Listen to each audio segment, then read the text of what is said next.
My name is Alexis Redhaver. Originally I'm from Maryland, but I currently live in Grafton. Because I've always worked medical, so then I did the medical assistants, and then I went straight to LPN, and now I'm RN. The short program, we got it done real quick. We did a lot of fun stuff too. We did activities outside.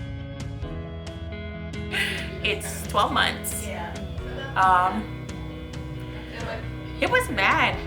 They set up escape rooms for us during med surge where we had to like draw blood to figure out combinations.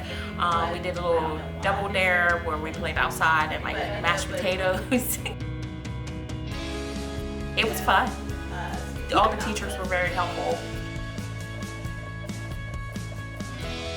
I think doing the LPN helped. I remember a lot from the LPN, so it definitely helps to do the LPN and then go into the RN. I don't know if I'd made it if I went straight RN.